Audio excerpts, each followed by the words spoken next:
je sais aussi, c'est que le vaginisme, ça c'est une petite spécificité en symbolique des mots du corps, puis je rentre pas trop là-dedans, mais on est, tout ce qui est inflammation, tout ce qui est éventuellement douloureux, on est dans ce qu'on appelle la phase de réparation. Et donc moi, les femmes qui viennent avec vaginisme, je leur demande comment ça se passe en ce moment avec l'homme qui est là, parce qu'habituellement, c'est la relation actuelle qui va venir réparer toutes les relations précédentes qui n'étaient pas épanouissantes, pour lesquelles je ne m'autorisais pas le plaisir.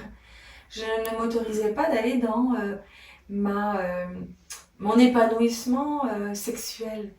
Et donc on cherche les histoires du passé qui n'étaient pas agréables. Et la histoire actuelle, habituellement, elle vient réparer ça. Donc ça prend vaginisme pour réparer. Je ne rentre pas trop dans les détails de tout ce qu'on appelle le système des virus et des microbes qui viennent réparer. C'est trop technique, je pense, pour aujourd'hui. Donc, mais il y a quand même une logique qui est là. Et puis, pour la petite anecdote, j'avais une cliente en fait qui était en vaginisme et qui me dit mais Élise, moi j'ai pas de partenaire en ce moment, donc je fais pas le lien. Et je lui ai posé la question qui est un petit peu personnelle, qui était mais est-ce qu'en ce moment tu t'autorises un plaisir personnel en fait? C'est-à-dire on va dans se caresser, se masturber, et elle me dit ben oui. Et elle me dit je me l'autorise dernièrement et ça me fait du bien, je suis bien, je me sens alignée.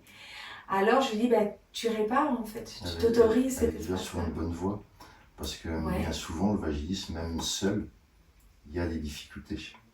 Mais là, donc, du coup, c'est qu'elle était vraiment sur une voie de guérison, et puis elle n'avait plus qu'à avoir ce lâcher prise avec le futur partenaire. Complètement. Puis quand on est dans le vaginisme, ce qui est compliqué, c'est qu'en fait, dans ce que je viens de nommer, on est en train de réparer des conflits antérieurs. Et le vaginisme empêche justement la pénétration. Donc l'idée, moi quand j'accompagne mes clientes, c'est d'essayer de ne pas faire de conflit émotionnel sur le fait qu'en ce moment elle ne peut pas avoir de rapport avec son partenaire. C'est tout le travail que moi j'appelle le blocage à l'auto-guérison. Encore une fois, c'est technique, mais c'est toute la singularité de cette approche-là. C'est qu'on le voit sur tous les plans, et aussi le plan de, ben tiens, ça bloque même si je suis en train de réparer. Et il y a des raisons.